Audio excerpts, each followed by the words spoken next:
Hey, salut, merci d'avoir cliqué et bienvenue sur Psycoffee. Allez, pendant que ton café coule, tu as le temps de t'abonner à la chaîne. Et puis je te laisse quelques secondes de plus pour suivre Psycoffee Podcast sur Instagram. Tu peux aussi utiliser le hashtag Psycoffee quand tu postes une déconvenue ou une problématique que tu rencontres. Peut-être qu'un jour j'en ferai une vidéo, qui sait. Allez, c'est parti. Je suis tombée sur un post en anglais sur Instagram. C'est le post de Megan, que je suppose adolescente parce qu'elle dit qu'elle est au lycée. Elle raconte que sa mère lui dit régulièrement des choses du style « Si tu fais tes devoirs, on ira t'acheter un bijou » ou alors « Si tu restes avec moi ce soir, je vais te faire ton dîner préféré ». Elle raconte que ces phrases-là la mettent dans un profond inconfort sans vraiment savoir dire pourquoi. Et du coup, elle pose la question « Est-ce que ma mère est quelqu'un de toxique ?»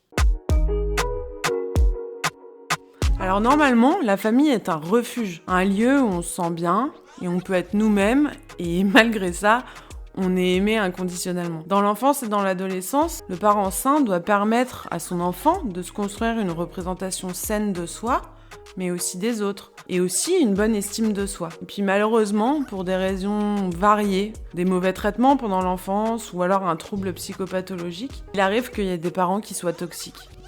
Ce que je veux dire par toxique, c'est la construction d'un environnement familial négatif, dans lequel l'enfant, l'adolescent ou même l'adulte, s'il n'arrive pas à s'en détacher, peut pas se développer correctement au niveau affectif, émotionnel ou même cognitif.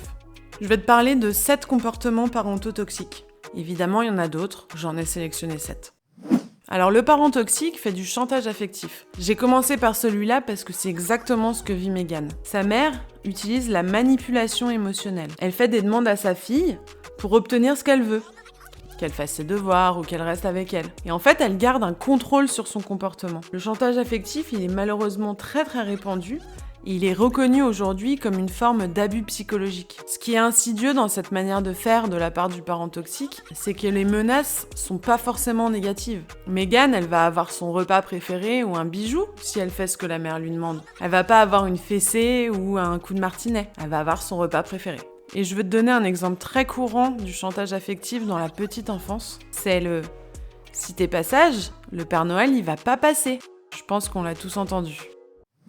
Le parent toxique, il pratique l'humiliation.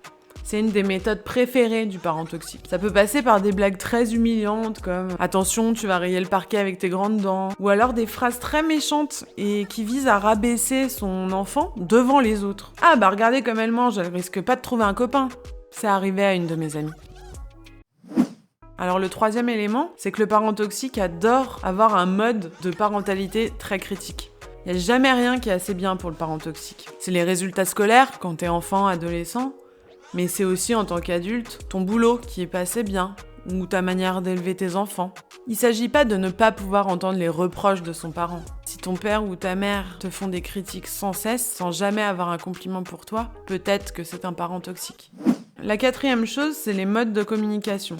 Avec les parents toxiques, c'est vraiment malsain et ça te prend beaucoup d'énergie. On crie, on s'invective ou au contraire, parfois on s'ignore. On se parle pas du tout et c'est pas forcément mieux.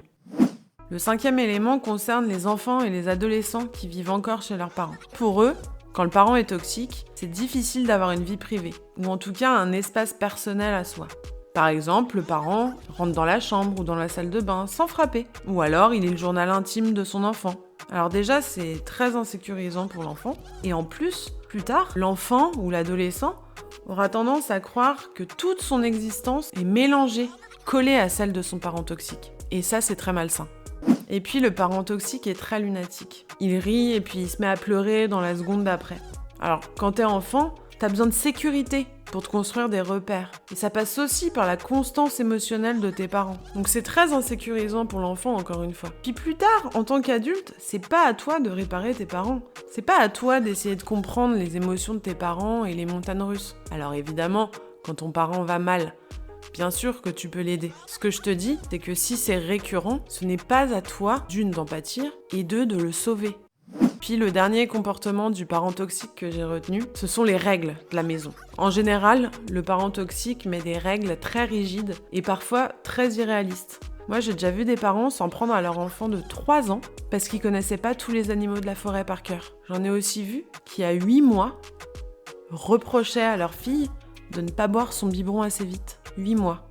Je vous mens pas. Ce comportement, il est très toxique. Parce que les règles, elles sont pas réalistes. Du coup, l'enfant peut pas les réaliser. Et du coup, pour la construction de l'estime de soi, c'est compliqué. Pour finir, je voudrais juste te dire que le parent toxique est pas forcément méchant de manière gratuite. Il est pas forcément toxique parce que ça lui fait plaisir. Il peut essayer de faire de son mieux, mais il le fait mal. Malheureusement, l'impact sur les personnes est très négatif. Du coup, si ton parent est toxique, tu subis depuis longtemps du stress toxique. Du coup, ton cerveau produit des hormones de stress tout le temps. La plus connue de ces hormones, c'est le cortisol. Quand il y a trop de cortisol dans ton cerveau, ça t'empêche de bien mémoriser les choses. Et puis ça t'empêche aussi d'avoir une vraie sécurité psychologique qui est très importante pour le développement. Et toi, tu penses être victime d'un parent toxique ?